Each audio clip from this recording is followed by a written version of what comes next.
बिस्मिल्लाहिर्रहमानिर्रहीम। अस्सलाम वालेकुम। मैं जलील खान कोलाची, आप मेरे यूट्यूब चैनल देख रहे हैं। हुज़ूर वाला, आज की वीडियो में मैं आपके सामने एक इंटरव्यू रखने वाला हूँ सनम जावेद के वालिद का। उस इंटरव्यू में क्या क्या इंकशाफात किए गए हैं, यकीन माने आपके रोंगटे खड़े हो जाएंगे। आपको याद होगा एक मरतबा खुद खान साहब ने यह कहा था कि हमारी खवातीन जो इस वक्त जेल में हैं उनसे ज्यादती की जा रही है। तो उसके बाद फिर काफ़ी लोगों के काफ़ी अलग किस्म के रिएक्शन आए थे।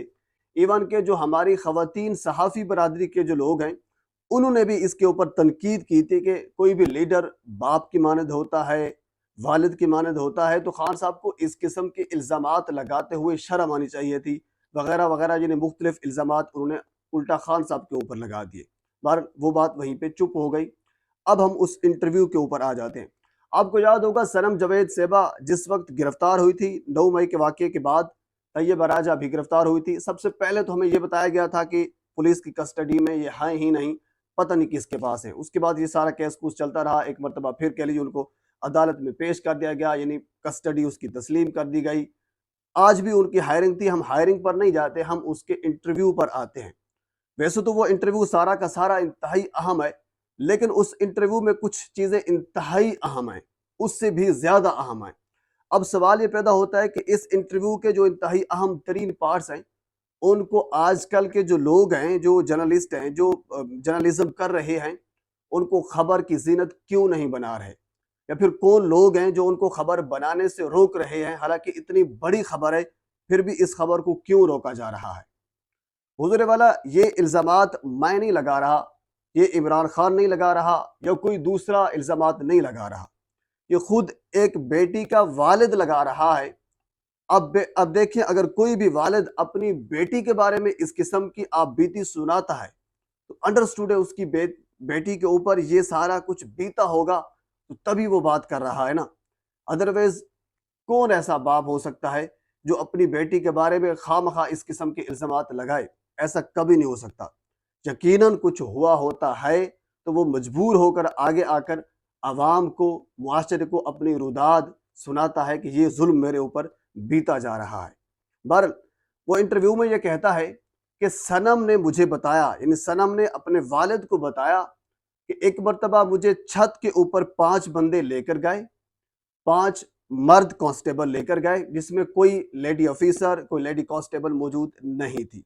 छत पर लेकर गए और छत पर वहां एक और बंदा धोती पहनकर सोया हुआ था। वो 5 बंदे मुझे हरासा करते रहे, बार बार हरासा करते रहे, और उन तमाम लम्हात की वीडियोस भी बनाते रहे। अब हरासा करते रहे, इतना कुछ मैं कह सकता हूँ। आगे आप समझ लीजिए कि किस किस्म की वो हरासा करते रहे, क्या कुछ होता रहा। सनम के मुताबिक वो 5 बंदे हरासा करते रहे और उन लम्हात की वीडियोस भी बनाते रहे, और वो ये कहते रहे कि आपको बड़ा मज़ा आता था, या आपको ये कहने में बड़ी, कह लीजिए कि वो जुरतमंदाना आप इसको अमल तस्लीम करती थी कि नानी कहना। यानी ये सब कुछ जो हो रहा है, यानी तासुर यही दिया जा रहा था कि ये सब कुछ जो आपके साथ हो रहा है, ये उस नानी की वजह से हो रहा है जिसको आप नानी कहती थी। आपको याद होगा सनम जावेद साहबा का एक तकिया कलाम था, वो मरियम नवाज साहबा को नानी कहकर बुलाती थी, तनकीद करती थी। हालांकि उनसे बहुत से ऐसी चीज़ें थी सनम की जो कि मुझे खुद भी पसंद नहीं थी, जिस पर मुझे एतराज़ था, जिस पर मुझे इख्तलाफ था। लेकिन ये जो सब कुछ हो रहा है, ये बहुत अगले दर्जे का जुर्म है। अच्छा, अब थोड़ा सा आगे सुनिए, अभी कहानी बहुत सी बाकी है। आगे उन्होंने कहा है कि जिस कमरे में मैं रहती हूँ, इन सनम ने कहा है अपने वालिद को, मैं दोबारा बार बार इस चीज़ पर जोर दे रहा हूँ, कोई और नहीं कह रहा, एक बेटी अपने बाप को रुदात बता रही है। सनम ने कहा कि जिस कमरे में मैं रहती हूँ, तजबा रहती है या बाकी खवातीन रहती हैं, उस कमरे में एक जहनी मरीजा औरत को लाकर उस कमरे में छोड़ दिया गया है। अब वो जहनी मरीजा क्या करती है? एक तो वो सारा दिन सोई रहती है, जब रात होती है तो रात को वो चीखें मारना शुरू कर देती है, शोर गुल शुरू कर देती है, जिससे बाकी तमाम जो खवातीन हैं वो काफ़ी डिस्टर्ब होती है, और बहुत ज़्यादा डिस्टर्ब होती है, यानी उस पर, यानी वो उन्होंने जीना हराम करके रखा हुआ है। अच्छा, अब इससे थोड़ा सा आगे भी सुनिए। आपको शायद ये पता होगा, क्योंकि ज़ाहिर सी बात है जिस कमरे में वो रहती हैं, साथ ही उन्होंने कहा है कि छोटा सा एक बाथरूम है, उस बाथरूम की एक छोटी सी दीवार है। इवन कि अगर बंदा बैठा भी हो तभी वो नजर आ रहा होता है कि वो बंदा बैठा है रफ़ा हाजत के लिए। تو وہ خاتون پاگل خاتون ذہنی مریضہ جب رفع حاجت کے لیے جاتی ہے تو جا کر وہاں سے گندگی بھی ساتھ لے کر آتی ہے، اس کمرے میں آ کر وہ پھیلا دیتی ہے گندگی، وہ ذہنی مریضہ وہ گندگی پھیلا دیتی ہے، تو اس کی وجہ سے پھر جو باقی خواتین ہیں ان کو وومیٹنگ ہوتی ہے، ظاہر سی بات ہے ان کا جینا حرام کیا ہوا ہے۔ وہ کہتی ہے کہ ہم نے بارہا ان سے گزارش کی کہ اس خاتون کو یہاں سے نکالیں، لیکن نہیں نکالا جا رہا کیونکہ ان کو اذیت دی جا رہی ہے، یہ انسانی حقوق کی وائلیشن ہے۔ اب اس کے اوپر ہماری صحافی برادری بھی چپ ہے، حالانکہ بہت سی ایسی چیزیں ہو رہی ہیں جس پر ان کو بولنا چاہیے تھا۔ مہنگائی کے مظالم آپ کے سامنے ہیں، یہ جو رداد میں نے آپ کو سامنے رکھی ہے یہ مظالم آپ کے سامنے ہیں، قانون سازی ہو رہی ہے بہت سی چیزوں میں، وہ آپ کے سامنے ہے، کچھ نہیں ہو رہا۔ سارے کے سارے صحافی انہوں نے چپ سادھ لی ہے، سارے چپ کیے ہوئے ہیں، سوائے کچھ ڈیجیٹل میڈیا کے جو لوگ ہیں وہ اس پر بات کر رہے ہیں۔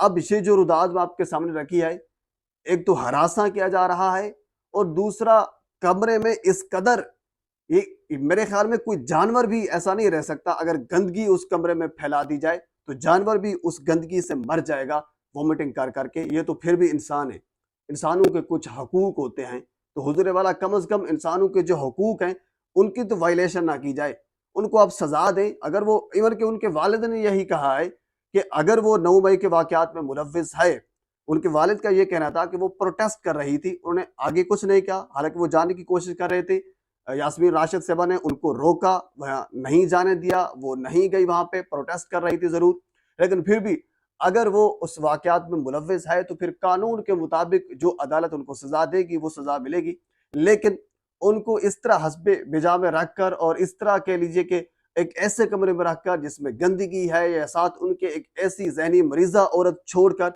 یہ کون سی سزا ہے اور اس کون سا قانون ہے اس چیز کی اجازت دیتا ہے؟ انسانی حقوق کی وائلیشن ہے، اس پر ہر صحافی کو آواز بلند کرنی چاہیے، اور وہ انٹرویو جس کو چھپایا جا رہا ہے، جس کو دبایا جا رہا ہے، جس میں بے شمار خبریں نکل سکتی ہیں، صحافی کا کیا کام ہوتا ہے؟ کوئی بھی چیز وہاں سے خبر نکالنا، ایک انٹرویو جس میں بے شمار خبریں نکل سکتی ہیں، تو پھر آج کے ہمارے جو صحافی ہیں وہاں سے خبر کیوں نہیں نکال رہے؟ اس انٹرویو کو منظر عام پر آنے سے کون روک رہا ہے؟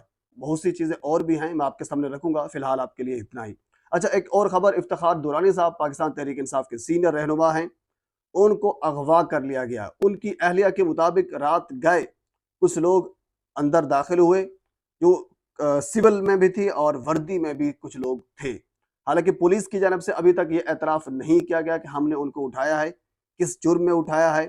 ان کی اہلیہ کے مطابق کسی کے پاس کوئی وارنٹ گرفتاری کوئی کچھ بھی نہیں تھا، بس کچھ بندے آئے، رات کو اٹھا کر لے گئے۔ افتخار دورانی صاحب پاکستان تحریک انصاف کے سینئر رہنما ہیں، ابھی تک ان کا کہیں نہیں پتا کہ وہ کہاں پہ گئے ہیں، اور ایون کہ پولیس نے بھی ابھی تک ان کی کسٹڈی کے حوالے سے کوئی بیان جاری نہیں کیا۔ بہرحال یہ پاکستان کے سیاسی منظرنامے میں اب تک کی اپڈیٹ ہے، مزید اس حوالے سے جو کچھ میرے تک پہنچے گا میں بر وقت آپ تک پہنچانے کی کوشش کروں گا۔